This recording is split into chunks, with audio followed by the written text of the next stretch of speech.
Okay, it's time for one of my favorite kicks, the round kicks. We're gonna work our rear leg round kick and our front leg switch kick in this one. All right, so we took a look at the two front kicks, the lead leg push kick and then the rear leg. Now it's time to look at those round kicks. These are very popular. You might see these big kicks where people are coming around the side and throwing them. We're gonna work those too. There's a couple of different ways that we can throw them. Let's start with the back leg this time, okay? When we do this round kick, we're gonna do it in 3 steps. Step 1, we're gonna take this front leg here. I'm gonna step it and point my foot away on a 45-degree angle. Step 2, I'm going to turn my core until my shoulder is pointing at the target. Now that the hips are open and now that the body is turning, we can fire that leg. Ideally, I want to hit with my shin bone, not my foot, my shin bone. When we do this, we're going to kick with our leg, and because our leg's going this way, I'm going to counterbalance by bringing my right arm down this way. As you can see that I was so committed to this kick that I went all the way around. Now it's not wrong to do this kick as a snap, but if you really want a lot of power, full commitment, especially as far as your self-defense goes, where you want to be able to do just one of these kicks and get home, or if you're looking for a great workout, why not use your whole body into it? We'd like to see a bit more of a commitment, kicking all the way through. So again, my front foot, steps, turns. Really putting the weight on this front leg. That's going to make this leg light. 2, I start to turn the shoulder. 3, I fire that leg, and at the same time, chop this hand across. Here. We'll move, step, and go.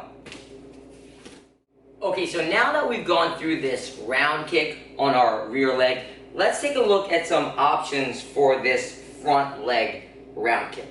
Now, there's primarily 2 ways that we can do this, okay? I want you to think about this front leg round kick kind of like a setup kick, just like your jab will be a nice setup for your cross. So in other words, the jab doesn't really have enough power to really knock something out, but the cross does. Now, the jab will definitely hurt, right? So it's a good setup for this right one. Same thing with this front leg kick. You might not be able to generate a lot of power with this. It doesn't mean that it's not effective. It doesn't matter. It doesn't mean that it won't give you a good workout if you're using it. And it certainly doesn't mean that it won't hurt the other person when you throw it. So I'm going to show you 2 different ways that we can throw it. One has a little bit of power, one has a lot of power. Okay? So the first way is similar to how we turn this front foot to fire that back leg. We're going to step this back leg to the side here. Okay? And then this front leg, boom, is going to fire. Okay, so similar to how we step this front foot, put all the weight so that we can transition on the right leg round kick, let's do the same thing for this front leg. My back leg will take a little step forward, and look how we're pointing our foot again on that 45. I'm turning the shoulder, and now chopping with that front hand, firing that front leg. Boom. And then a reset back.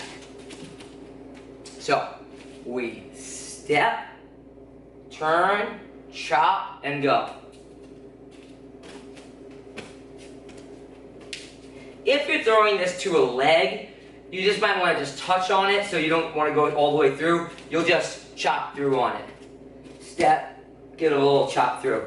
Step, little chop through. So maybe not as much of a commitment as that big roundhouse on the other side, but again, as a setup to go boom, land that, and then come with the punches, very effective, very effective. Okay, let's look at what we call the switch kick. Okay, now this one will have a lot of power, okay? Because essentially what we're doing is we're going to take this front foot, we're going to switch our feet, now it's in the back. Once it's in the back, now we can let this thing fly because it's having a long distance to travel. So our hands are up. When I switch my feet, I'm going to land on my toes, meaning I'm on the ball of my foot, my heels are not here. So you can look from the side view here, I'm not landing flat-footed like this. We're landing on the ball of our feet, boom, just like that. Look how those heels are up. Also, I want you to look at my shoulders here. Look how this left lead shoulder will stay in the front when we do that switch. Here. So in other words, I'm not switching like this, okay? look at it from the front. Instead of switching like this, where I switch my whole body, I'm only switching the lower part of my body, here. Now that creates a torque, like my body is coiled.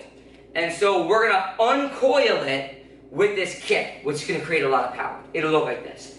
I switch, and kick, and reset back. I switch, and kick, and reset back. One more time. I switch. Look how I'm going to chop. My feet are already pointing in that direction, and the leg will go. We switch, chop, feet already pointing, let that leg go. Here, and reset back. So again, the 2 round kicks. We have the right leg round kick coming from the back side. Then we have the lead one. You want to just use it as a little checking action. See how far someone is to you. If you want to just set up something with it, you just step, throw that kick over. If you want a lot of power, especially if you got a target, a bag in front of you or in sparring, switch those feet, land on the toes, and fire all the way through.